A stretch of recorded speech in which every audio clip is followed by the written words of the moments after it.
The locket was cold in Annie Boone's palm, colder than anything ought to be on a sweltering August afternoon in Redemption Creek, Texas, 1882. She had pried it from between two warped floorboards beneath the kitchen table, thinking it was a coin, maybe a stray button, something ordinary. But it was not ordinary. It was the exact twin of the locket she wore around her own neck, the one her dead mother had pressed into her hands on the day Annie had left Missouri at 17, the one that held a miniature portrait of a woman Annie had spent her whole life believing was her mother alone. She stood in the kitchen of the small homestead she had inherited after her father's passing 3 months ago, the locket trembling in her outstretched hand, and she said his name in a voice that came out far quieter than the fury she felt inside. Louis. The drifter appeared in the doorway from the back porch, his hat still on, his lean frame filling the frame with that infuriating ease he carried everywhere, like the world never surprised him. He took one look at the locket in her hand, and the expression on his face shifted in a way she had never seen before. The mask slipped, just for a second, and what she saw beneath it looked like grief. "You found it," he said. "You hid it." Her voice cracked on the word. "You hid it here in my father's house, in my kitchen floor. Louis, who are you? What are you? And before God, if you lie to me right now, I will take my father's rifle from the wall and I will decide for myself whether you are worth the gunpowder." He pulled his hat from his head. He held it in both hands in the way men did when they were about to say something they had been avoiding saying for a very long time. And Louis Sawyer, the drifter who had appeared in Redemption Creek 6 weeks ago with nothing but a saddlebag and a half-lame horse, looked her in the eyes and said 4 words that cracked the earth beneath her feet. "I know your mother." Annie did not breathe. The kitchen smelled of cornbread and dust and something ancient, something that had been hiding in the floorboards longer than she had known this house. Outside, the cicadas screamed. A horse stamped its feet in the corral. The world kept moving as if nothing had happened, as if she had not just held the whole history of her life up to the light and found it riddled with holes. She pressed the locket into her palm so hard the edge bit into her skin. "Start talking," she said. "Start at the very beginning, and do not stop until I understand every single word." He pulled out a chair, the old wooden one her father had always sat in at dinner, and he sat down as if he had been carrying a tremendous weight for a long time and had finally been given permission to set it down. She remained standing. She did not trust her legs to hold her if she sat. "6 weeks ago is not when my story started," Louis Sawyer said. "6 weeks ago is just when it brought me here."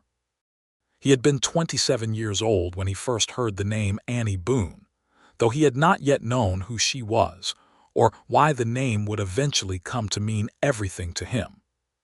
He had been drifting for 3 years by then, since 1879, moving from cattle drives in Kansas to mining camps in Colorado to rail work in New Mexico, never staying anywhere long enough to be known, which had suited him just fine. He had reasons for the drifting, dark reasons he kept sealed up tight the way a man keeps a wound bandaged when he knows opening it will only make things worse. He was the son of a man named Corbin Sawyer, which was the kind of name that meant something in certain parts of the territory. Corbin Sawyer had made a fortune, not through honest ranching or trade, but through a very particular kind of business that involved knowing things about people that those people would pay well to keep quiet.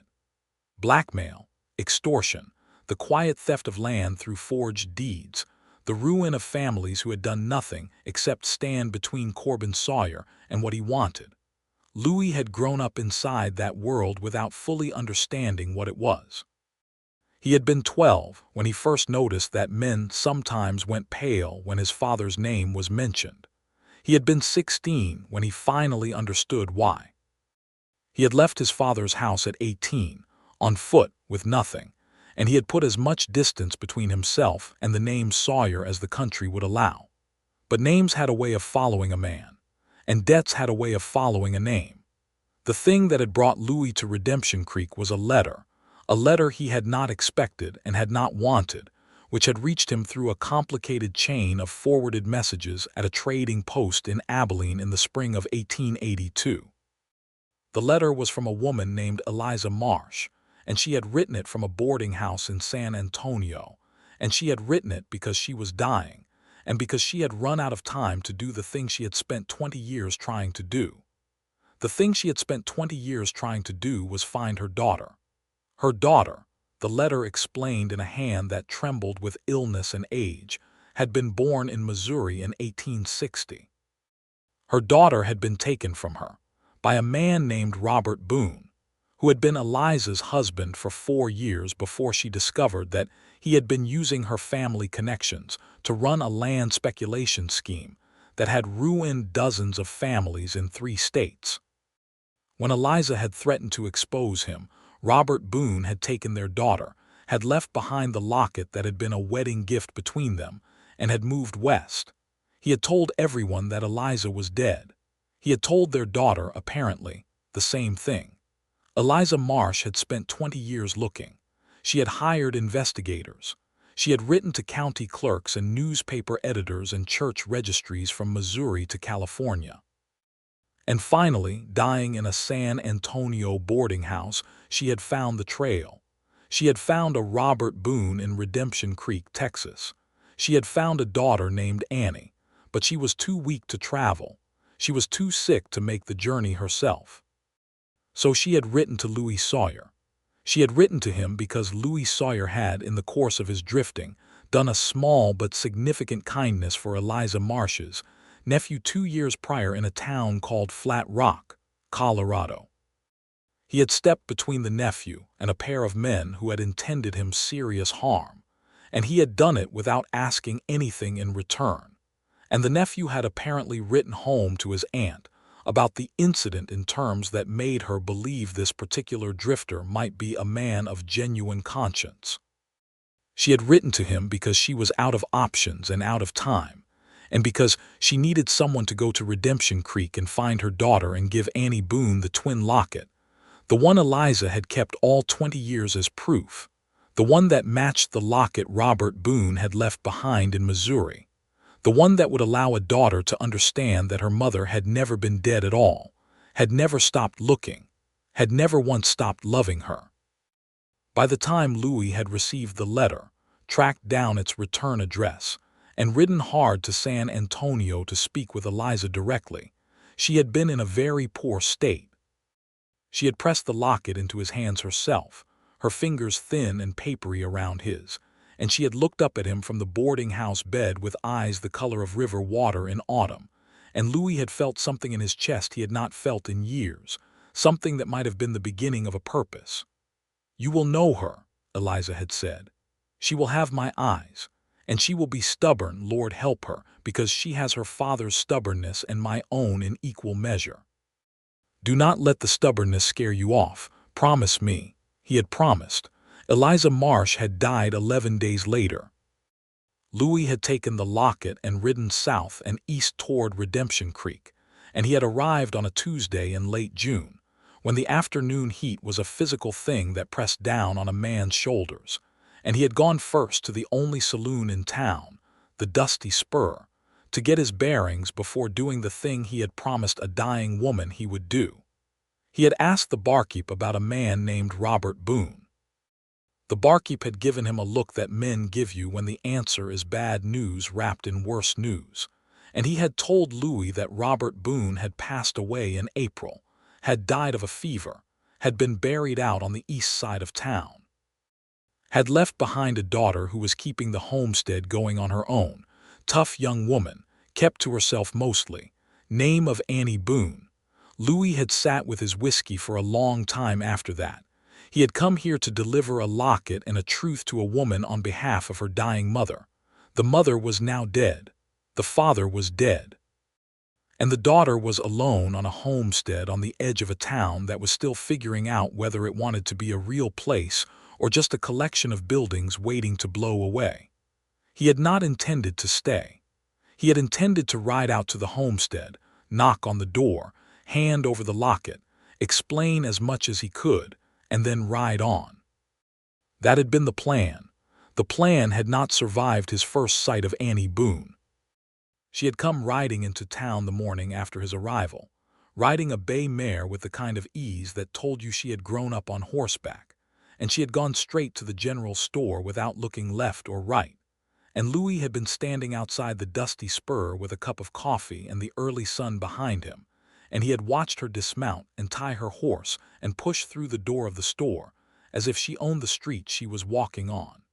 She was 22 years old. She had dark hair pinned up under a straw hat that had seen better years. She wore a plain calico dress and a practical expression, and around her neck, on a thin chain that caught the light when she moved, he had seen the locket. His throat had gone tight. He had waited until she came out of the store. He had taken 3 steps in her direction and then stopped himself, because he had stood there and thought about what he was carrying and what it would mean. And he had understood in a cold and sudden rush that handing this woman a piece of metal and a dead woman's secret in the middle of a public street was not the way to do it. She needed more than a handoff. She needed someone who could explain, who could answer questions, who could stay long enough to make sure she was not left alone with the wreckage of it. So he had gone and found the homestead. He had knocked on the door the following morning. He had offered himself as a hired hand, saying he was passing through and could use a few weeks of steady work before moving on. He had shown up with calloused hands and a knowledge of fence work and horse care that made his offer credible. And Annie Boone, who had been managing 160 acres by herself for 3 months and was visibly exhausted, had narrowed her eyes at him for a long calculating moment, and then said she would pay him 40 cents a day and 3 meals and the use of the tack room. He had said yes. He had hidden the locket in the floorboards on his first night in the house, when she had left him to light the stove and gone to bed early. He had pried up a loose board under the kitchen table and tucked the locket there, intending to retrieve it when the moment was right, when he had spent enough time with her to understand how best to tell her, when he had figured out a way to give her the truth without leaving her shattered by it. 6 weeks had passed. He had not yet figured it out, because somewhere in those 6 weeks, something had happened that he had not accounted for. He had started to know her. He had watched her drag fence posts through August heat without complaining. He had seen her stay up by lamplight doing the accounts with the kind of focused intensity that meant she was genuinely afraid of losing the place. He had been in the kitchen when she made cornbread from memory with her eyes half closed, humming something low under her breath, and he had felt himself go very still, as if moving might disturb the moment. He had sat across from her at supper and heard her talk about Redemption Creek with a love for the land that was honest and unperformed, and he had thought about Eliza Marsh's letter, about the words, "She will have my eyes," and he had looked at Annie's eyes in the lamplight and seen that Eliza had been right. They were river water eyes, autumn-colored, impossible to look away from. He had told himself every morning that today was the day. Today he would tell her. Today he would bring out the locket and explain and do the thing he had promised and be honest with her. And every morning something had stopped him. Not cowardice, he told himself. Not exactly. It was more that he had begun to understand that the truth he was carrying was a demolition charge. And once he set it off, the shape of everything between them would change, and he could not yet bear to change the shape of something that had become, without his permission and without his plan, the best part of his days. That was the truth he had not yet admitted aloud. The truth that sat in his chest beside Eliza's promise and pressed against his ribs every time Annie laughed, which she did rarely but well, with her whole face.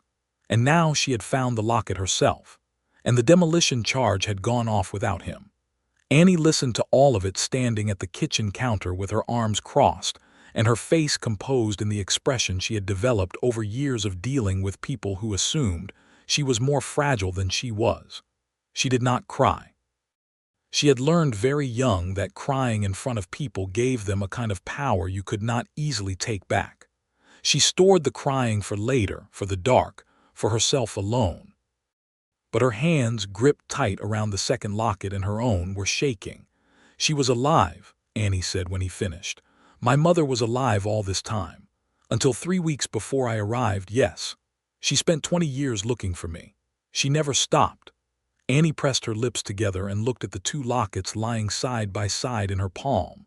They were identical, heart-shaped silver with an etched pattern of small flowers around the edge. When she pressed them back to back, they fit together like two halves of the same thing. A clasp she had not known she was missing clicking into place. Inside her own locket was the small portrait her father had told her was simply a keepsake. She had never been able to identify the woman in it. She had asked her father once, and he had given her an answer so vague she had let it go. She opened the second locket now. Inside was a portrait of a woman who had river water eyes. Annie looked at the portrait for a long time. How old was she? She asked quietly. The letter said 43, but the illness had been going on for 2 years. She looked older. She would have been 21 when she had me. Annie closed the locket gently. My father told me she died in childbirth. He told me when I was 6 years old and asked. He sat me down and looked me in the eyes and told me she died in childbirth and that I should not grieve what I had never known. She paused. I kept the locket because it was the only thing I had of her. I kept it every single day. And he knew what was inside it. He had given it to me knowing what was inside it and knowing she was alive somewhere looking for me. Louis said nothing. There was nothing useful to say.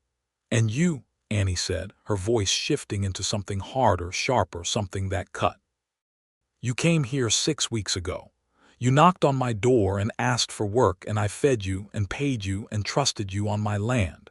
And the whole time you were sitting on this." She held up the second locket. "The whole time you had this and the truth, and you chose not to tell me." "Yes," he said simply. "Why?" "Because I was afraid." "Of what?" He looked at her directly. Louis Sawyer had learned over 3 years of solitary drifting that the only thing worse than the truth was the truth told too late and badly. He had waited too long already. "I was afraid that once I told you, you would not need me here anymore and I would have to leave." The kitchen was very quiet. Outside, a meadowlark called once and went silent. "That," Annie said slowly, "is the most selfish thing anyone has ever said to me." "Yes," he said again. "You kept my mother's dying wish from me because you wanted to stay on my property and eat my cornbread. It was not like that. Explain to me how it was then." He stood up from the chair. He was not a tall man, not conspicuously, but he was solid in a way that presence made felt. And when he stood in the kitchen and looked at her, she was aware of the distance between them as a physical quantity, about 6 feet, which felt both too far and not far enough. "It started as wanting to find the right moment," he said. "It stayed as something I do not have an honest name for yet. I woke up every morning in that tack room, and the first thing I thought about was you. Not the locket. Not the promise. You. The way you were already out in the corral by first light every single day talking to that bay mare like she was a person. The way you read by the window in the evenings after supper when you thought I had already gone to bed. I kept finding reasons to stay another day. And I know that was wrong. I know that every day I did not tell you was a day I was holding something that belonged to you. I am not asking you to excuse it. I am just answering your question honestly because I think that is the least I owe you now." Annie stared at him for a very long time. Then she walked past him and out the back door, and he heard her footsteps crossing the porch, and then the yard, going in the direction of the small rise behind the homestead, where a single cottonwood tree stood on the edge of a dry creek bed, the place she went when she needed to think. He let her go. He stayed in the kitchen and he thought about Eliza Marsh and about the way she had pressed the locket into his hands and told him Annie was stubborn. He thought about how he had ridden toward Redemption Creek with a simple errand and had arrived at something that no longer resembled simple, and he thought about the fact that Annie Boone had every right to tell him to saddle his horse and leave, and that if she did he would have no argument to offer. He started washing the supper dishes. Annie sat under the cottonwood tree until the sky went from orange to purple to the deep dark blue that preceded the stars. The tree had been there longer than the house. Her father had built the house with the tree already standing, and she had climbed it as a child, had read her books in its shade, had come to it when the fever took her father and left her alone in the spring. She sat with her back against the trunk and the two lockets in her hand, and she thought about what it meant to discover, at 22, that your entire history had been constructed around a lie. Her father had been many things. He had been hard and practical and occasionally gentle in the clumsy way of men who had forgotten how to be soft. He had built this homestead from bare ground. He had taught her to ride and to read and to keep accounts. He had, in his own limited way, loved her. She had believed that completely. She still believed it even now, which was the most complicated part of what she was feeling, because how do you hold grief for a man who loved you and rage for what that same man had done, both at once, without one canceling the other? He had lied. He had taken her from her mother. He had let a woman spend 20 years in grief looking for her daughter.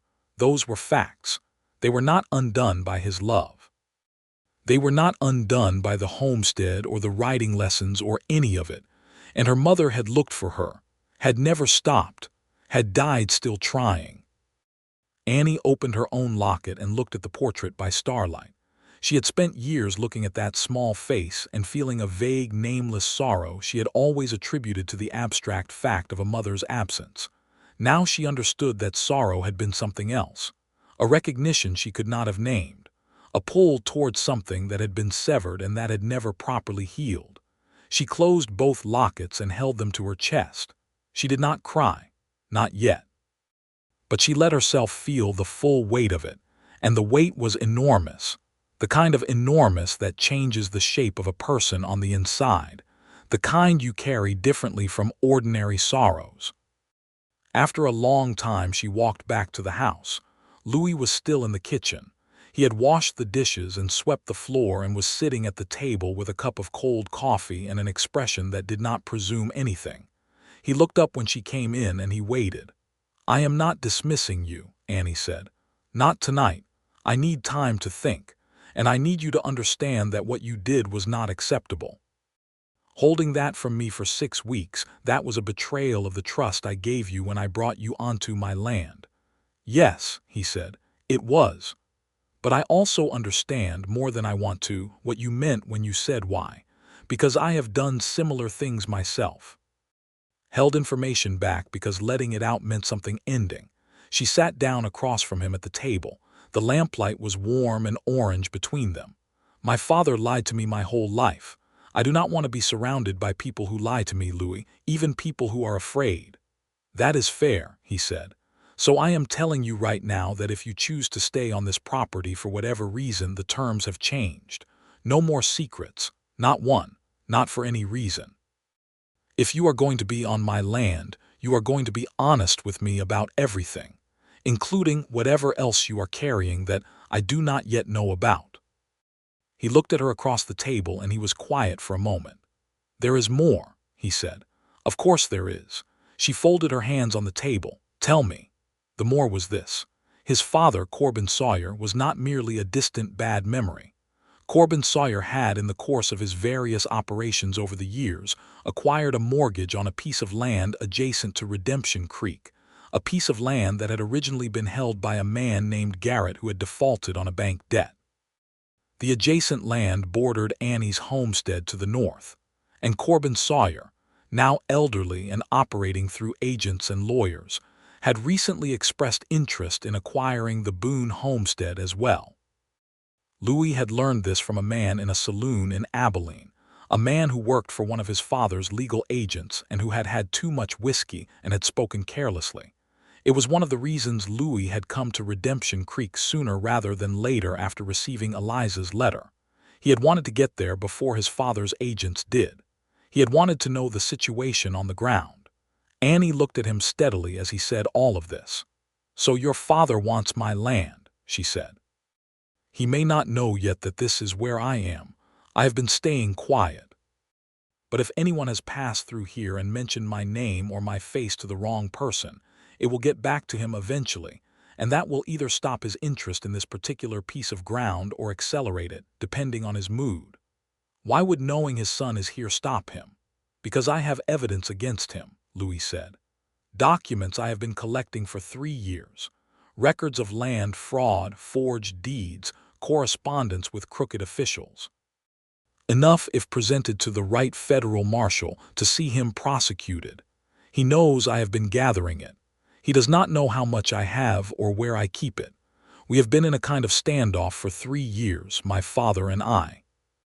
He does not move openly against me because he cannot be sure what I have and what would happen to it if something happened to me. I do not move openly against him because I am not yet sure the documents would be enough, and because federal justice in this territory is still a very unreliable thing. Annie absorbed this. "So you are a man with a target on your back," she said, "and you came to my property and lived here for 6 weeks without telling me that." "Yes." "That is the second thing you have withheld from me." "Yes, Louis." She said his name with a weight that was not entirely anger. "Is there a third?" He looked at her for a long moment and then he said very quietly, "Yes." "Lord have mercy." She pressed her palm flat on the table. "What is it?" "I did not come here only for the locket and the concern about my father's land interests. I came because Eliza Marsh asked me to. But I also stayed because 6 weeks ago when I saw you ride into town and I saw that locket at your throat, I felt something I have not felt since before I left my father's house. I felt like I was where I was supposed to be. And I know that sounds like the kind of thing a man says when he is trying to talk himself out of trouble. But I am saying it because you told me no more secrets, and that is the most secret thing I have been carrying." The lamp between them burned steadily. Somewhere outside a coyote called once, distant and lonesome. Annie looked at the table, then she looked at him. "You have remarkable timing," she said. "I know. I have just found out my entire childhood was a lie. I am sitting here with 2 lockets that tell me my mother spent 20 years looking for me and died before she could find me. My father is 3 months in the ground, and you are telling me about feelings. I told you because you asked, and because you told me no more secrets." "I did tell you that." She was quiet for a moment. "Go to bed, Louis. Go to the tack room and sleep, and tomorrow morning we are both going to have clear heads and we will figure out what to do about your father and about the land and about all of it. But not tonight. Tonight I need to be alone with this." He stood. He picked up his hat from the table. "Annie," he said at the door. She looked at him. "I am sorry for the delay, for every day I made you carry something that was already yours." She nodded once. It was not forgiveness, not yet. But it was acknowledgment, and he took it for what it was. The next morning she was in the corral at first light, as she always was. Louis was up before her, which she only knew because the coffee was already made when she came in to start breakfast, the fire low and steady, and a cup waiting on the counter. And she stood in the kitchen for a moment looking at the cup and feeling something complicated move through her, something that was not yet soft but was less sharp than the previous night. She poured herself the coffee and went out to the corral. He was already at the fence line on the north end of the property, checking the posts she had been meaning to reinforce for 2 weeks. She watched him work for a moment from across the yard. He worked the way competent men worked, without performance, without waste, a steady, methodical attention to the task. She had come to rely on that quality over 6 weeks more than she had admitted to herself. She walked out to the north fence. "I have been thinking about your father," she said, standing at the fence with her coffee. He looked up from the post he was testing. "What about him? If his agents come here looking at this land, I need to know it. I cannot defend what I do not know is being threatened. So I want you to tell me everything about the documents you have and where they are and exactly how much protection they provide." "The documents are in a lockbox at the bank in Abilene, under my name. I have a letter with a lawyer in San Antonio that specifies if anything happens to me, the lockbox contents go to a federal marshal in Austin." "Good. That is good. That is a real protection." She looked at the fence line stretching north toward the flat horizon. "Who are his agents in this area?" "I know of one. A man named Derek Hale. He operates out of Laredo, but he moves around. Works as a land buyer. Uses legitimate-seeming paperwork and pressure tactics to get signatures on documents that turn out to be worth less than the ink they are written in. My father has used him for years." "Has Hale been in Redemption Creek?" Louis paused. I saw a man in the dusty spur 2 weeks ago who might have been him. I did not say anything at the time because I was not certain. Annie set her coffee cup on the fence post. You saw someone who might have been your father's agent on land adjacent to mine, and you did not say anything. I was not certain. You were not certain, and you did not say anything. She kept her voice even. Louis, this is exactly what I mean. Even uncertain information is information I need. A maybe is better than nothing. You are right, he said immediately. I should have told you. Yes, you should have. She picked up her coffee. Next time you think something might be relevant to my safety or my land, she said, you tell me. Maybe, possibly, I am not sure. Any of those are acceptable. Silence is not. Understood. They worked together along the fence line through the morning, the heat building steadily from the east, and there was something in the shared physical labor that softened the edges of the previous night's conversation. Annie had always found that work clarified things. The body's honesty, sweat and effort, and the simple fact of boards going where they needed to go, had a way of cutting through the noise. By midday, they had reinforced the full north fence and were back at the house for water and shade. Tell me about her, Annie said, sitting on the porch steps. Louis sat in the porch chair with his water. Eliza, yes, tell me what she was like. He thought about it carefully, the way he thought about things that mattered. She was very small. I had imagined from the letter someone formidable, and she was formidable in the way of people who have endured a long time on very little. But she was physically small, and when I met her she was already quite ill. She was in a chair by the window of her room at the boarding house, and she had the window open even though it was hot, because she said she could not bear closed spaces anymore. He paused. She had been very beautiful once, I think.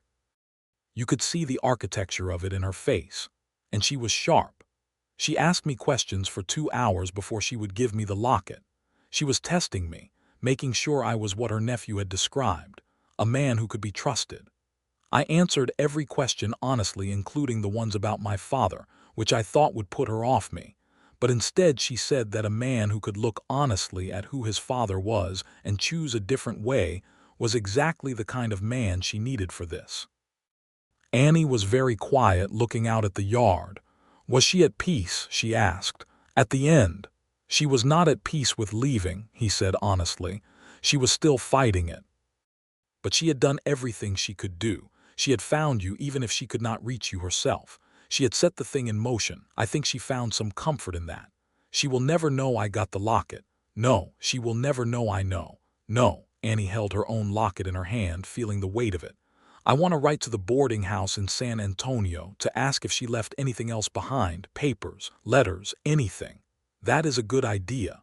I want to know who she was. Not just what she did for me, but who she was, what she liked and what she thought about. I can tell you what she told me, Louis said. It was not much, but it was something. Annie looked at him. Tell me everything, she said. Every word you can remember. So he did. He talked for almost an hour, sitting on that porch in the midday heat, telling Annie everything Eliza Marsh had said in that boarding house room in San Antonio, the river water eyes moving steadily through every word, holding them close. The following days established a new rhythm on the homestead, one built on a different kind of honesty between them, a honesty that was sometimes uncomfortable and sometimes unexpectedly illuminating. Annie asked questions and Louis answered them, not just about Eliza but about himself, about the years of drifting and what they had cost him, about the choices that had led him from his father's house to this particular porch in Redemption Creek, Texas.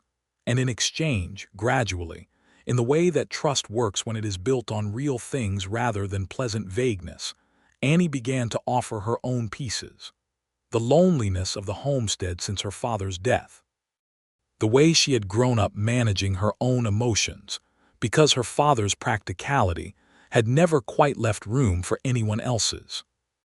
The specific and secret terror that she would lose the land because the harvest was small and the debts were real, and she was 22 years old and doing it entirely alone. Not alone anymore, Louis did not say. He thought it loudly, but he did not say it, because she had not asked him to say it, and because the previous conversation had made it clear that she needed to arrive at things on her own terms. He was in the barn one Thursday afternoon, near the end of August, when he heard a horse come into the yard that he did not recognize. He looked through the barn's side opening and saw a man on a bay roan tie up at the post and walk toward the house. Medium height. Light jacket despite the heat. The kind of face that worked to look ordinary, Derek Hale. Louis was out of the barn and across the yard before the man reached the porch steps. "Help you?" Louis said from 10 feet behind him. The man turned. His eyes did a quick assessment of Louis, the kind that told Louis immediately that he was recognized. "Looking for the property owner," Hale said. "Miss Boone, I'm told. On behalf of private business, land matter. Miss Boone handles her own land matters. If you have business, you state your name and your purpose, and she decides whether she wants to hear it." Hale looked at him for a moment with a slight smile that did not reach the assessment in his eyes. "Sawyer," he said. "Well, that is a surprise, is it? Your father will be interested to know you're out this way." "My father knows what he needs to know," Louis said. "Who are you working for specifically?" "Sutton Land and Development," Hale said, which was one of the shell companies Louis knew his father operated through. "Just a courtesy call, looking to make a fair offer for agricultural land in this county." Nothing irregular. Annie came out on the porch then. She had heard the horse, and she stood in the doorway with a very composed and particular expression, the one Louis had come to recognize as her not-for-one-second expression. "I am Annie Boone," she said. "I do not recall sending for anyone from any land company." "No, Miss Boone. It is an unsolicited approach. My company is interested in purchasing agricultural land in this area, willing to offer fair market value and very favorable terms for a young woman managing on her own." The very last sentence was a mistake on Hale's part. Annie stepped down off the porch. "A young woman managing on her own," she repeated pleasantly. "Who taught you to open an offer like that?" Hale had the good sense to adjust. "I only meant, I know what you meant, and my answer is no. This property is not for sale. Not to Sutton, not to whoever employs Sutton, not to anyone. If that changes, I will seek out offers myself. Until then, this is my land, and I will ask you to get back on your horse." Hale looked between Annie and Louis. He made a small acknowledging gesture, just short of a smile, the kind that said the conversation was not over and he knew it and he wanted them to know he knew it. "I'll let the company know," he said. He looked at Louis. "Your father sends his regards, I expect." "My father can keep his regards," Louis said. Hale mounted his horse and rode out of the yard without another word. Annie watched him go. When he was out of the gate, she turned to Louis. "That was him," she said, not a question. "Yes, he will come back. Not him directly. He is a first approach. If the first approach fails, the next step depends on how badly my father wants the land." "How badly does he want it?" Louis thought about it honestly. The fact that he sent Hale at all means someone gave him a report that this piece of ground is worth the attention. "But I am here, and Hale knows I am here now, and that changes the calculus. He will go back and report, and Corbin will have to decide whether the land is worth the complication of me being on it.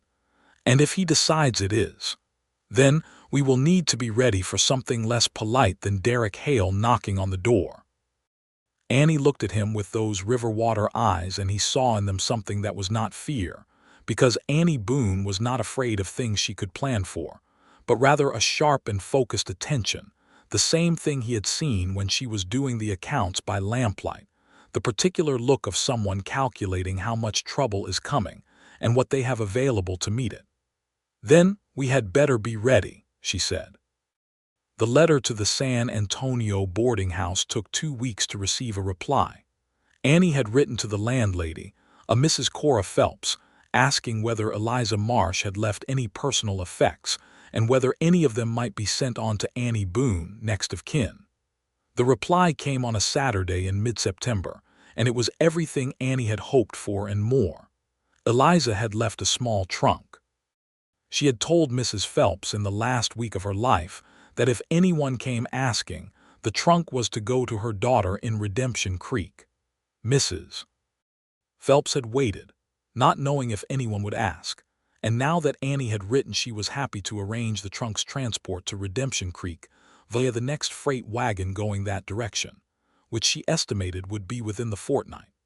The trunk arrived on a Wednesday afternoon 3 weeks later, carried in on the back of a freight wagon from San Antonio, and set down on Annie's porch by a teamster with kind eyes who accepted a cup of water and wished her well. Annie sat with the trunk for the rest of the afternoon. Louis had made himself scarce without being asked to, which she was grateful for. He had an instinct for when she needed the space to be herself without an audience. Inside the trunk was a life, small but real. A Bible with marginalia in a slanted feminine hand.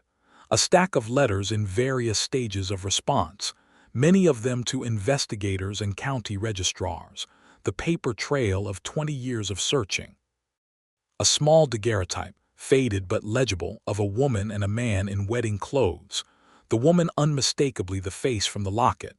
The man someone Annie recognized with a jolt, younger and less worn, but recognizably Robert Boone, her father, with a look on his face she had never seen on him in life, an expression of uncomplicated happiness, the expression of a man who had not yet done the thing he would spend the rest of his life building a lie around. There was also a journal.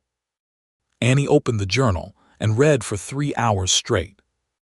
Eliza Marsh had been a woman of formidable intelligence and equal feeling, and she had written about both with a directness that Annie recognized, with a pang that went deep, as something she herself possessed and had always thought of as anomalous, a trait she had never been able to attribute to any parent or cause. Here it was in the journal, in every precise and emotionally unsparing sentence. Her mother had written the same way Annie thought, had seen the world with the same particular blend of clear analysis and intense feeling that Annie had always carried as a kind of lonely signature. She was still reading when the lamp burned low and Louis knocked softly on the kitchen doorframe. "There is stew on the stove," he said. "You do not have to stop reading, I just did not want the fire to go out." She looked up at him over the journal. Her eyes were red, but she had not been crying in the way of sorrow so much as in the way of recognition, the tears that come when you find something you did not know you were missing. "She was remarkable," Annie said. "Yes," he said. "I thought so too. She wrote about looking for me, for years and years. Every lead and every dead end and every letter that did not come back. She never stopped." Annie looked down at the page in her hands. "She writes here about a year in 1874 when she almost found us. She had tracked a Robert Boone to a county in West Texas, but it was the wrong Robert Boone, a different man entirely.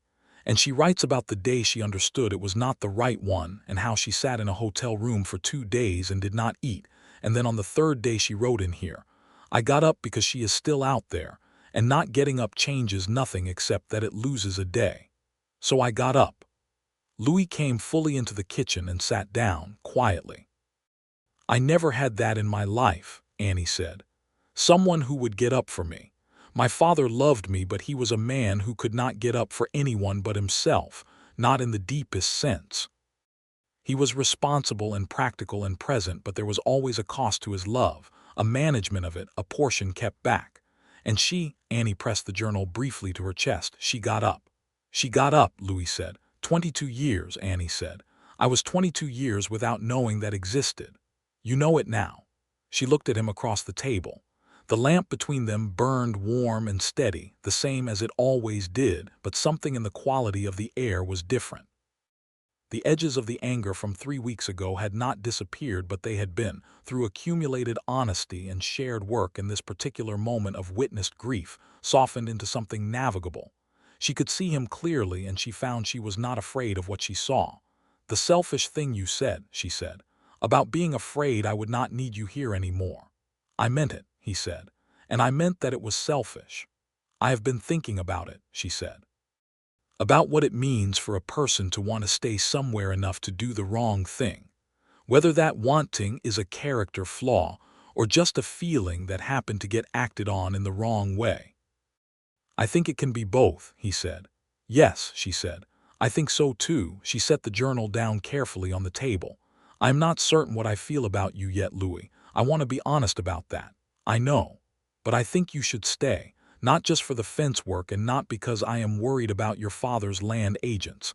I think you should stay because this homestead is better with you on it, and because I think you are honest when you try to be, and because she stopped. Because, he said, very carefully, because I woke up this morning thinking about you before I thought about anything else, she said, and that has not happened to me with any person before. I'm a practical woman, and I think practical women ought to pay attention to that kind of data. Louis sat very still. Annie, he said, do not make it into more than it is yet, she said firmly. I am telling you a fact. I'm not proposing anything. I'm not declaring anything. I'm just being honest with you the way I asked you to be honest with me. Understood, he said. He did not smile, but his eyes did something. Good, she said. Now get some stew. We have work in the morning. October came to Redemption Creek, with a change in the air that felt like the country exhaling after a long hot summer. The light went from white to gold, and the mesquite trees along the creek bed turned a dusty amber, and Annie found herself standing in the yard most mornings for a moment before work, just to feel the coolness on her face, which was a luxury she did not permit herself in August. The homestead work in October was different from summer work. There was the harvest to bring in from the small corn and sorghum plot Annie had planted in the spring, modest but real. And there was the question of the winter stores, and there was a young heifer who had gone lame and needed daily attention. The two of them worked steadily and well together. The rhythm they had established through the summer deepened now into something she would not have known how to describe, except by saying it felt like two people who had been going through the world alone for a long time, and had discovered that the going was better in company. They had small arguments about the most efficient way to stack hay, about whether to extend credit at the general store or reduce it, about Louis's habit of working past dark because he could not seem to stop once he had started a task, which Annie told him was going to result in an injury one of these evenings, and Louis said was simply thoroughness, and Annie said was stubbornness dressed up in a work shirt. He had laughed at that, a real laugh, and she had felt the sound of it in her sternum. In mid-October, a letter came from Abilene. It was from a man named Prescott, who worked at the bank where Louis kept his lockbox. The letter said that a man claiming to be Louis Sawyer's authorized agent had come to the bank requesting access to the lockbox, presenting what appeared to be a notarized letter of authority. The bank had declined pending confirmation, and Prescott had written to the last address on file, which was the trading post in Abilene that forwarded mail to Redemption Creek. Prescott wanted to know whether Louis had sent any such agent, and if not, what should be done. Louis read the letter at the kitchen table while Annie watched his face. He is trying to get to the documents, Louis said. Can he get them? Not with a forged letter of authority if the bank is paying attention. But the fact that he tried means he is moving, he is feeling pressure. From you being here, possibly, or from something else, some other threat to his operation. When he feels pressure, he moves on multiple fronts at once. Louis set the letter down. I need to go to Abilene. When? Soon, in the next week. I need to go in person and make arrangements to have those documents transferred to the federal marshal in Austin directly. I have been putting it off because moving the documents carries its own risk during the transfer, but leaving them in the bank is no longer safe. Annie was quiet for a moment. I will go with you, she said. He looked at her. This is my fight too now, she said. Your father's agents have been on my property. They have looked at my land. And you are not going to Abilene alone, because if something happens to you between here and there, the documents stay in the box, and your lawyer's letter is cold comfort if we are waiting for a federal marshal to act. She said without appearing to notice she had said it. Louis noticed. All right, he said. We will go together, day after tomorrow. Can you arrange for Mrs. Calloway at the next property to check on the animals? Yes, Annie said. And I want to write a letter before we go. To the federal marshal in Austin, to let him know we are coming and what we are bringing. Good, Louis said. That is a good precaution. I have my moments, she said, and she was already getting the writing paper from the shelf. They left for Abilene on a cool Thursday morning in the third week of October, riding north on Annie's bay mare and Louis's horse, who had recovered his lame leg over the course of the summer and was now sound. They rode for 2 days, camping the first night at a creek crossing under a sky so full of stars it felt implausible, the kind of sky you only got away from lamplight in town, and Annie sat up after they had eaten and looked at it for a long time while Louis put the fire down. "My mother saw this sky," she said. "Wherever she was when she was looking for me, she saw this same sky." "She did. That is something." She lay back and looked up at it. "Not much, but something." Louis lay back a few feet from her and looked up too.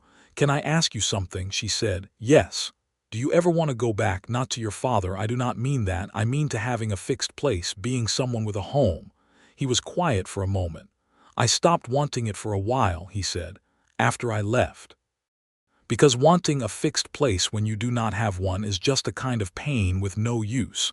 So I stopped wanting it and I drifted, and it worked all right as a way of getting through the days. And now," he turned his head to look at her profile against the stars, "now I think I started wanting it again, somewhere around the end of June, near as I can tell." She did not look at him, but the corners of her mouth moved.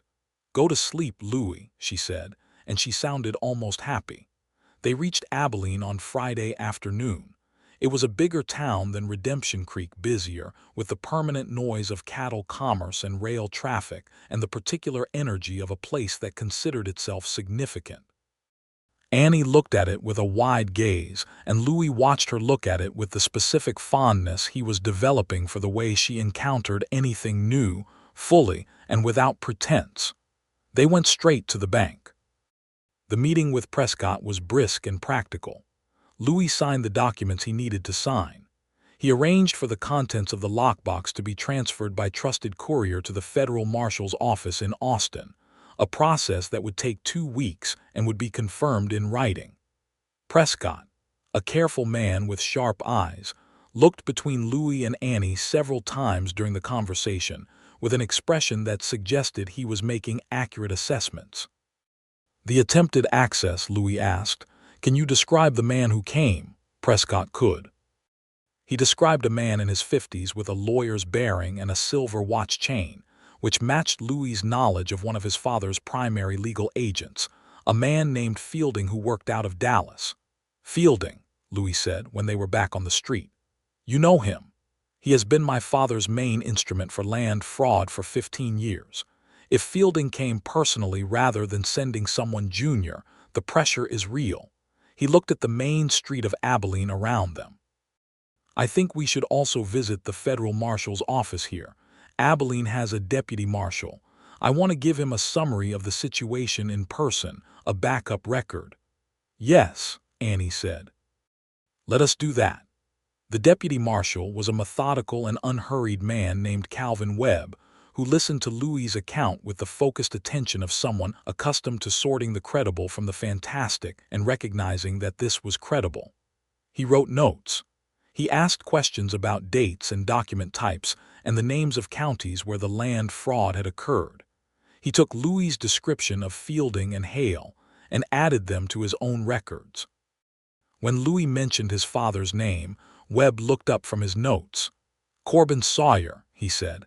"I have heard that name before, in connection with a land dispute in Palo Pinto County 2 years ago." "That would have been the Garrett land," Louis said. "The parcel adjacent to the Boone property in Redemption Creek. That is where the current interest is focused." "If the documents in transit to Austin are what you say they are," Webb said, "there will be enough for a federal case. It will take time, but there will be enough." "How much time?" 6 months, maybe less if the marshal in Austin moves quickly. Louis looked at Annie. 6 months was not fast, but it was real. "That is good enough," Annie said, which was the same conclusion Louis had reached, but she had arrived there first, as was becoming customary. They stayed in Abilene one night, at a respectable boarding house on the main street, Annie in the front room and Louis in the back. They had supper at a small restaurant where someone was playing a fiddle in the corner, and the other diners were ordinary people having ordinary evenings. And Annie sat across from Louis in the fiddle-lit restaurant and ate her supper, and he watched her and thought about the word home and all the shapes it could take. "I want to ask you something," he said when the supper plates had been cleared. "You have been working up to it for the last 20 minutes, she said. "I noticed. Go ahead." "I want to ask you to let me stay, not as a hired hand. I would still work. I intend to work. I will carry my full weight on the property and more. But I want to stay because it is where I want to be, and because you are the reason for that, and I think you know that by now, but I want to say it plainly.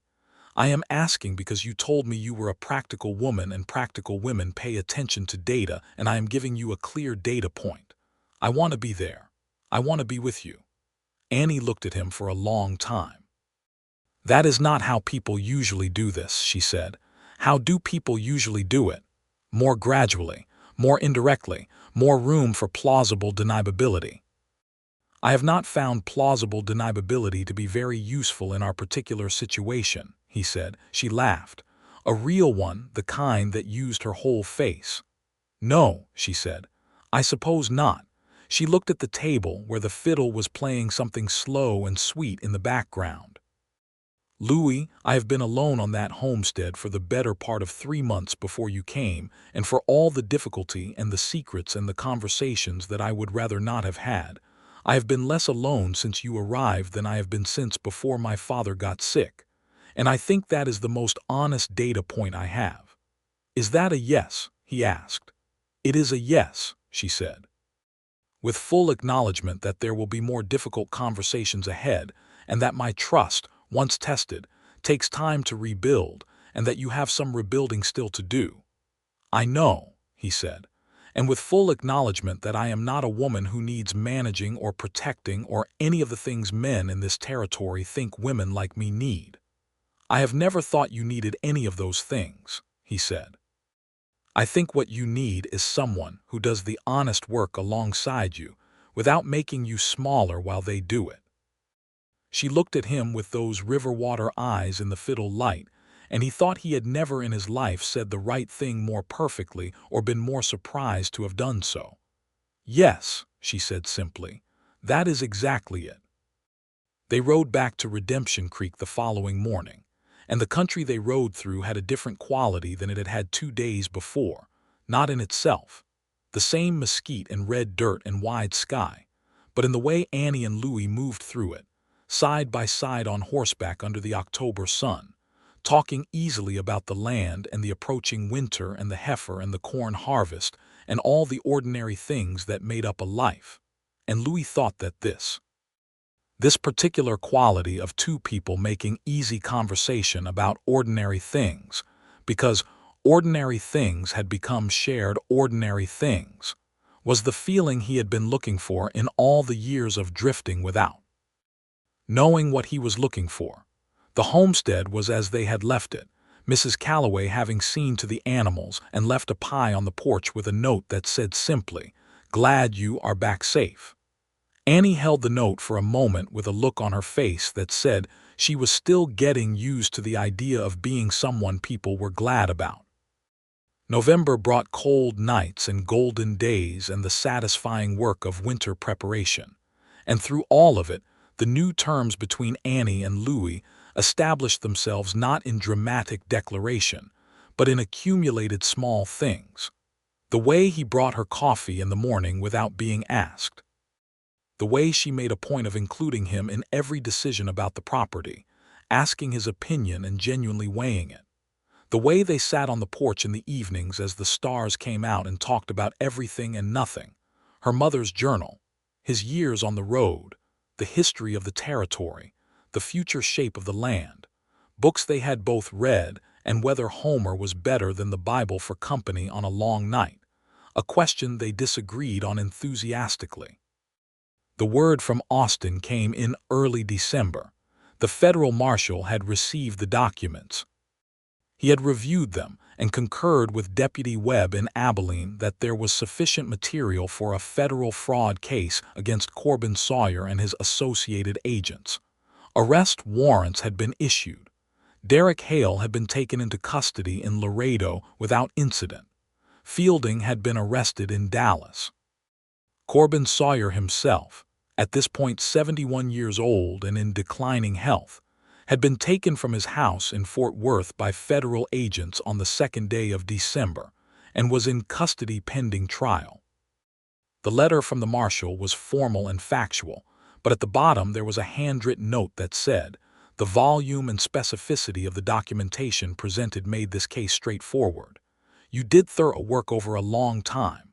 The families who lost land through the Garrett scheme and others may yet have legal remedy. Thank you for seeing this through." Louis read the letter sitting at the kitchen table in the afternoon. Annie was standing at the window. When he finished, he set the letter down on the table and sat for a moment without speaking, and Annie came and sat across from him. "It is done," he said. "It is done," she said. 3 years, he said. 3 years collecting those documents. I did not know when I started whether I was doing it for justice or just for spite. I think for a while it was both. "Does it matter which?" she asked. "I think it mattered to me that by the time I handed those documents over the reason was justice," he said. "I think somewhere along the way the spite fell out of it." "Somewhere around Redemption Creek," she said. "Somewhere around then," he agreed. They were quiet for a moment together, the winter light coming through the window at the low angle of December afternoons, and then Annie reached across the table and took his hand in both of hers. The first time she had done that, a deliberate and decided gesture, and she held it firmly. "Your father will go to trial," she said, "and the families who lost land may get it back. That is real. You did that." "We did it," he said. "The trip to Abilene was your idea." "It was the obviously necessary thing to do." "Most obviously necessary things do not get done," he said. "You did it." She squeezed his hand once and then, in the particular Annie Boone fashion, stood up and went back to something practical, saying she needed to check on the heifer, and that supper would be at 6. Louis watched her go and sat in the winter kitchen with the federal marshal's letter, and the feeling of a very long-held weight finally lifted. Christmas in Redemption Creek in 1882 was a modest and genuine thing. The town had a small church where Reverend Aldi's preached, and on Christmas morning half the town came and sat in the pews that were slightly too close together, and sang carols from a hymnal that was missing several pages, and listened to a sermon about the nature of gifts, the ones we are given and the ones we choose to give. Annie sat in the pew with both lockets around her neck, which she had taken to wearing together on the same chain, 2 halves of the same whole, and she sang the carols loudly because she had a good voice, and she was not shy about it, which Louis had not known until that morning, and which he found, for no entirely logical reason, entirely wonderful. Afterward they walked back along the main street of Redemption Creek in the December cold, and Annie stopped in front of the general store window where someone had arranged a modest display with a scrap of tinsel and a few paper stars.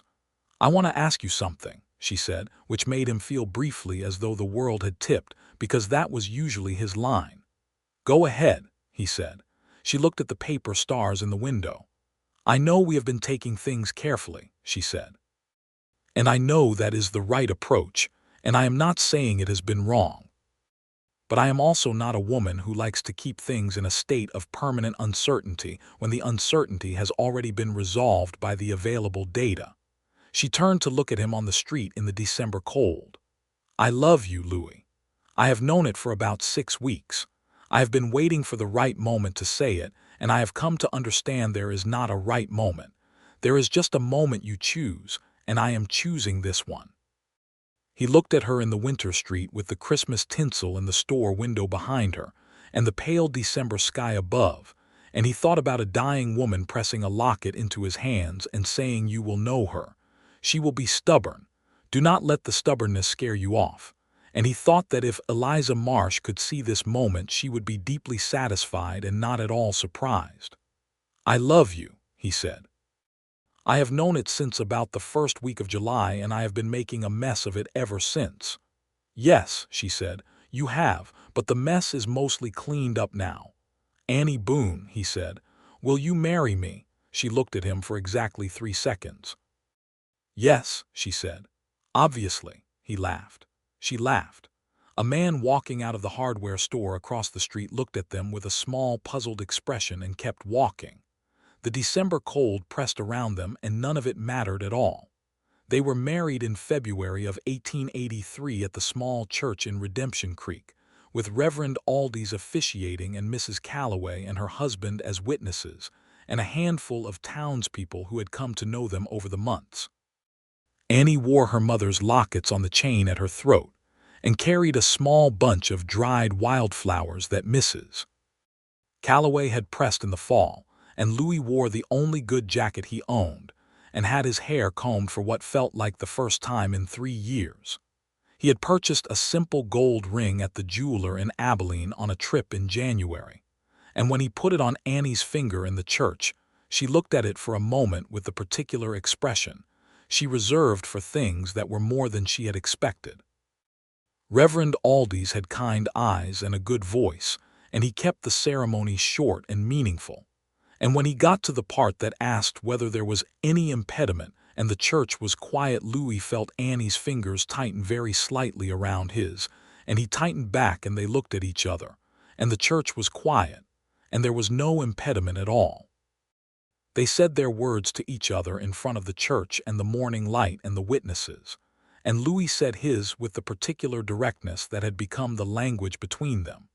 "I choose you with full knowledge of what I am choosing, and I will never give you cause to question why." And Annie said hers with a precision and a feeling that would have made Eliza Marsh cry. "I marry you with an open mind and an open history and the reasonable certainty that I have not yet found the limit of what I want to know about you." Mrs. Calloway cried. Her husband looked stoic and touched his handkerchief to his eye once when he thought no one was watching. Afterward they had dinner at the Calloway house, a real dinner with a roasted chicken and potatoes and an apple pie that was better than anything, and they sat at the Calloway table, and it felt, in the best way, like the beginning of something instead of the end. Spring came back to Redemption Creek, the second spring Annie had seen on the homestead, the first she had not seen alone. The land was doing what land did when it was attended to and cared for, responding, pushing up green things, filling the air with the smell of waking ground. Louis had built a small addition onto the house over the winter, a proper bedroom to replace the tack room arrangement, taking 3 weeks and doing it with the same methodical thoroughness he brought to all the work, and Annie had watched the walls go up with a feeling she had no better word for than rightness. The corn they planted in March came up well. The heifer recovered her full soundness and proved to be pregnant, which was welcome news for the following autumn's herd count. Louis had begun the process, through a lawyer in Abilene, of contributing his testimony to the federal case against his father, which was proceeding toward trial in Fort Worth. He had also been contacted by the Federal Land Office in Austin, who were working through the cases of the families defrauded in the Garrett and related schemes, and who would need his documentation and testimony to restore title to the rightful owners. That work was not simple or fast. It involved letters and affidavits and 2 more trips to Abilene and 1 to Austin, and Annie went on the Austin trip, which was the farthest she had ever traveled in her life, and she looked at the capital city with the wide-open attention. She brought to all new things and bought 3 new books at a bookshop on Congress Avenue, and spent the evenings at their boarding house reading aloud to Louis from the one she liked best. A novel she had picked up on instinct that turned out to be exactly the right book for the 2 of them at that particular time, full of people who had lost things and found them again in different forms. In June, Annie told Louis she was expecting. She told him at breakfast, sitting at the kitchen table where the whole of their story had happened, in the room where she had found the locket and he had sat down with the weight of the truth, and the whole course of things had changed. She told him simply and directly because that was how she told everything, and she watched his face go through something extraordinary, from ordinary breakfast expression to a kind of brightness she had not quite seen before, not on him, maybe not on anyone, the particular brightness of a man who had been drifting without anchor for years and had finally arrived. "When?" he said. "December, I think. Maybe late November." He reached across the breakfast table and took her hand. "Are you well?" he asked. "Are you feeling all right?" "I am feeling very well," she said. "I was sick for 2 weeks and now I am not and I feel fine. Do not start treating me as though I am made of china." "I would not dream of it," he said. "I know what you do with people who manage you." "Good," she said. "Then we understand each other." He brought her hand to his mouth and kissed it, which was something he rarely did with formal gesture, but when he did it meant more than words and she knew it. "I keep thinking about something," she said. "What?" "About my mother's journal. There is an entry from when she was expecting me. She writes about being frightened and also completely certain at the same time, as though the certainty and the fear were the same feeling in two different languages. I think I understand that now. You will be remarkable at this," he said. "You are already remarkable at every other thing you turn your full attention to. That is a generous assessment. It is an accurate one."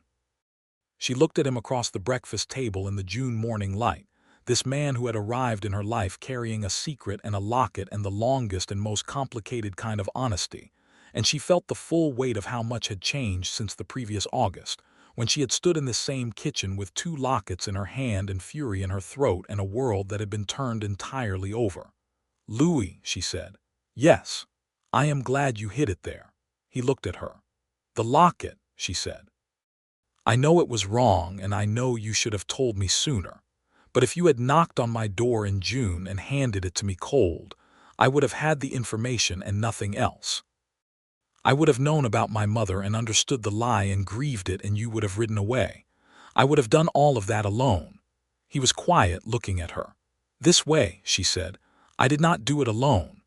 "No," he said. "Neither did I," she nodded, settled, turned back to her breakfast, and the morning came through the windows of the kitchen in the way it always did, gold and warm and ordinary and perfect. The summer of 1883 was the best kind of busy, full and purposeful, the kind of summer that you understand while it is happening as something worth holding on to. They hired a neighboring boy named Sam to help with the heavier work as Annie's pregnancy advanced, a cheerful 15-year-old who worked hard and was unfailingly polite and was clearly somewhat awed by Annie, which Louis found quietly hilarious. The corn did well. The heifer produced a healthy calf in September. Louis's testimony in the federal case against his father was submitted in writing, and the trial in Fort Worth began in October, the outcome of which would take several more months to be determined, but the federal prosecutor's letters were quietly confident. The families whose land had been taken through the Garrett scheme were beginning to receive notices that their cases were under review.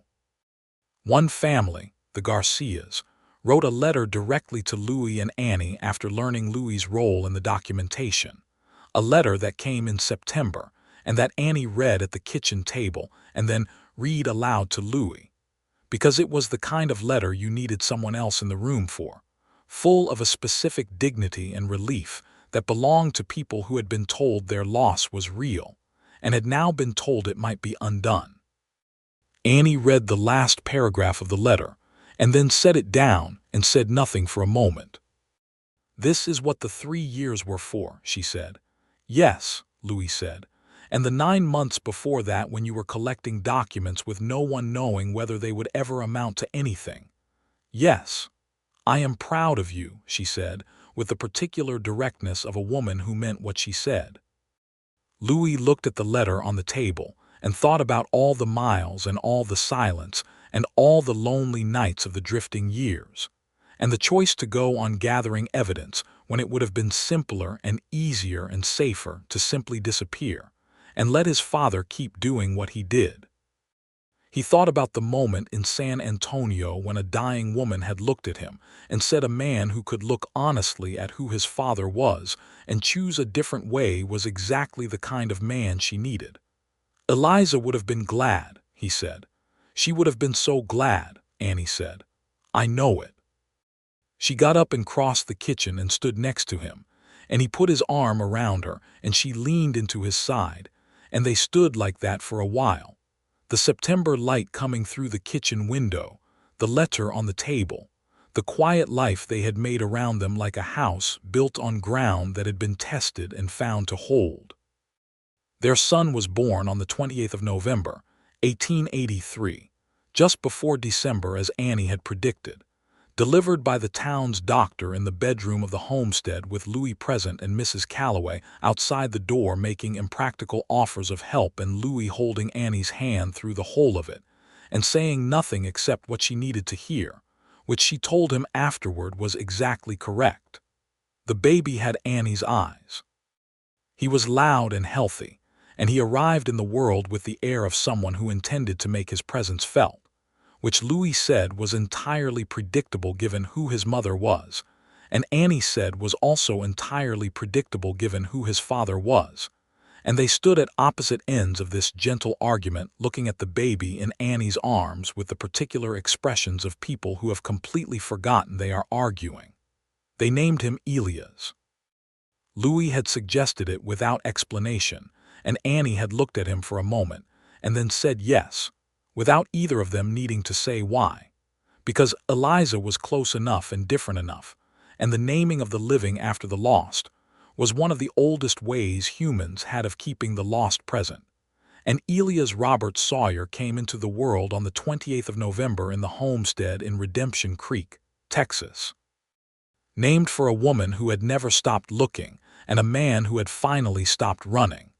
Winter settled around the homestead, and the baby grew, and the trial in Fort Worth concluded in January of 1884. Corbin Sawyer was convicted on 12 counts of land fraud and related offenses. He was sentenced to 8 years in federal prison, which given his age and health would likely mean the balance of his life. Louis received the news from the federal marshal's office by letter, and read it at the kitchen table with Elias in his arms, the baby gnawing thoughtfully on his own fist, entirely indifferent to history. Annie came in from the cold with wood for the fire and stopped when she saw his face. "The verdict," she said. "Yes." She put down the wood and came to sit across from him, the same table, the same positions, the same lamp, always the lamp between them, the heart of everything. "How do you feel?" she asked. He thought about it honestly, which was the only way he knew how to do things anymore. "Like something very heavy has been set down at a great distance," he said. "Not gone, not absent, but no longer mine to carry. That is the right way to feel. I also feel," he said, looking at the baby in his arms, "that I would like very much to make sure that Elias never has reason to feel about me the way I have spent the last 12 years feeling about my father." "He will not," Annie said, "because unlike your father you would notice. You are already noticing. You have been noticing since before he was born. You say that with a great deal of certainty." "Have good data," she said. He smiled. "Annie Sawyer," he said, using the name she had taken and still used alongside Boone the way she used both lockets on the same chain, keeping both things true. "I came to Redemption Creek with a locket and a dead woman's errand and no intention of being anywhere in particular." "I know," she said, "and I have ended up with more than I understood was available to a man like me." "A man like you," she said, with gentle emphasis on the phrase that made it a question. "A man from my particular starting place," he said, "with my particular history." "The history does not determine the destination," she said. "You know that, you proved it." "I had help," he said. "So did I," she said.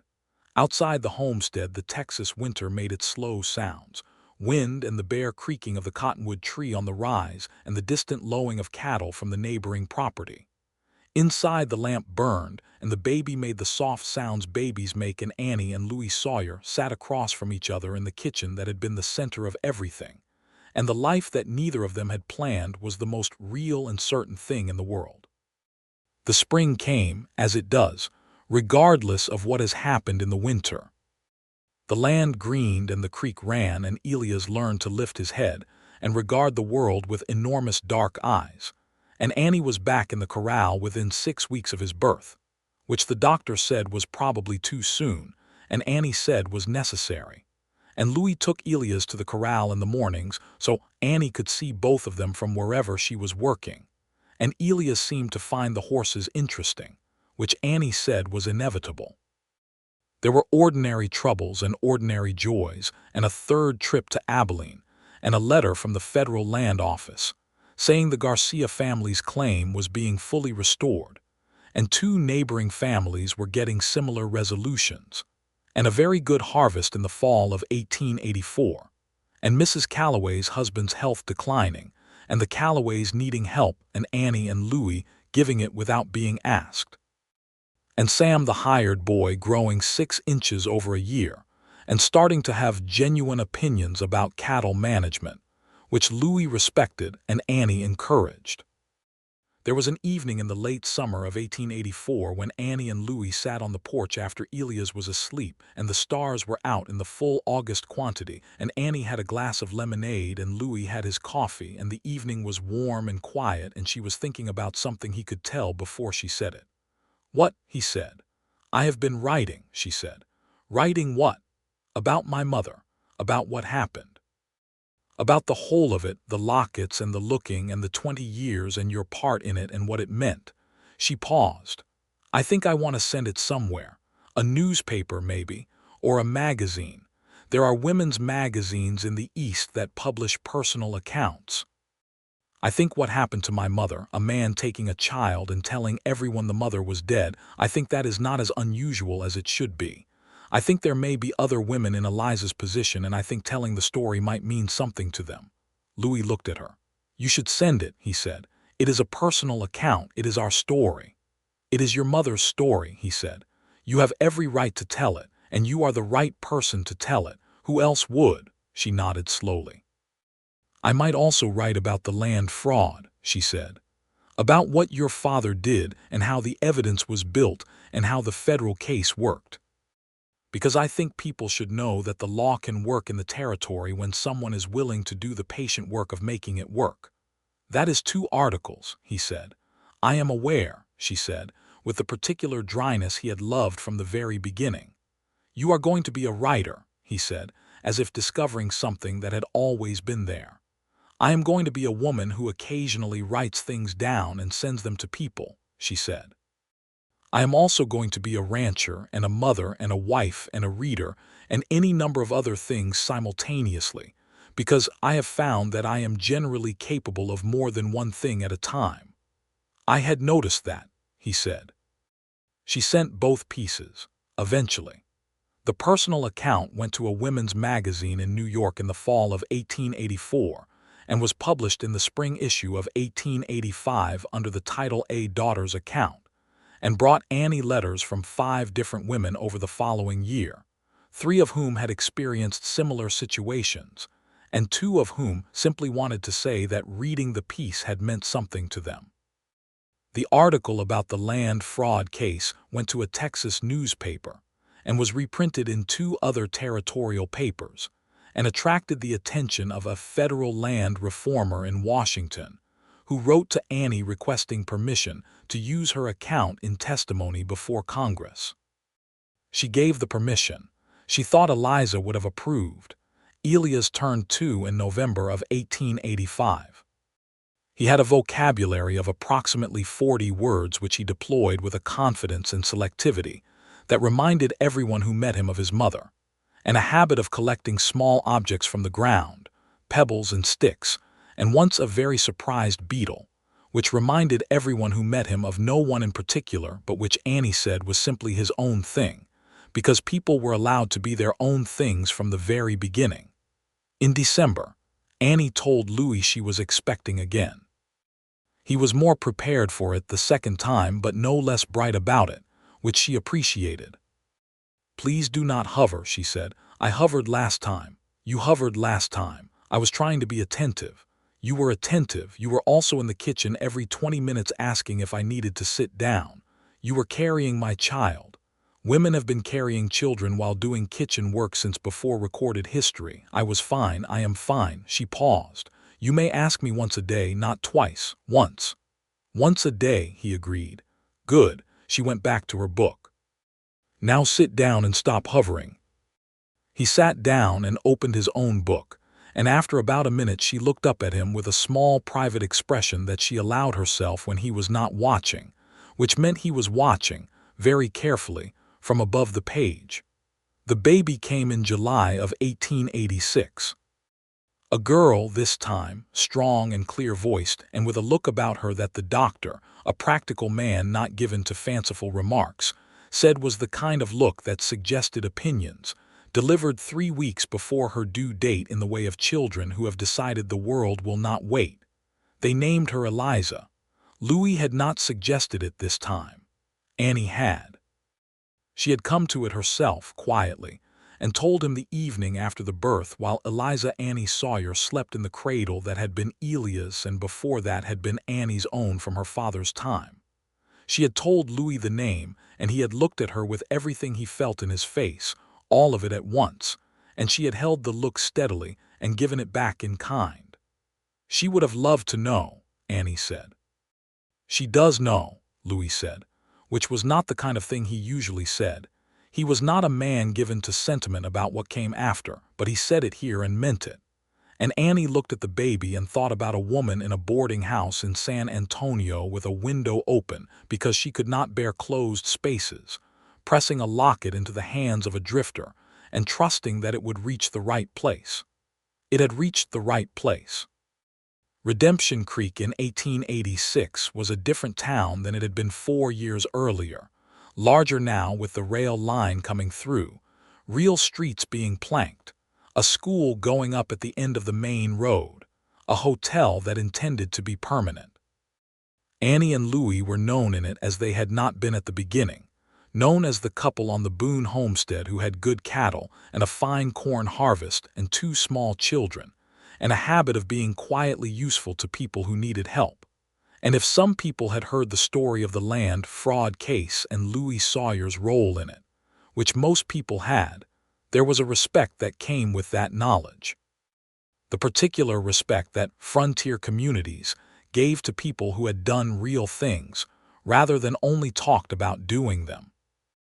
They walked through Redemption Creek on a Saturday in September of 1886, Annie carrying Eliza and Louis carrying Elias on his shoulders, walking in the September afternoon light through the town that had become their place, their home, the center of the life they had not planned but had built anyway with the full attention of 2 people who knew the cost of not paying attention.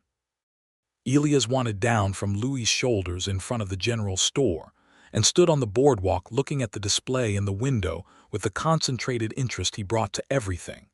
And Annie stood beside Louis with Eliza in her arms, and the 2 lockets at her throat catching the September light, and she felt the full weight of it all, the grief and the history and the dark past that had brought them here, and the life that had come from it which was genuine and warm and more than she had known to ask for. She looked at Louis beside her. He was looking at Elias looking in the window, a look on his face that was purely unguarded, purely present, everything that 3 years of solitary drifting had made it impossible to be freely available here in this ordinary moment in the September street.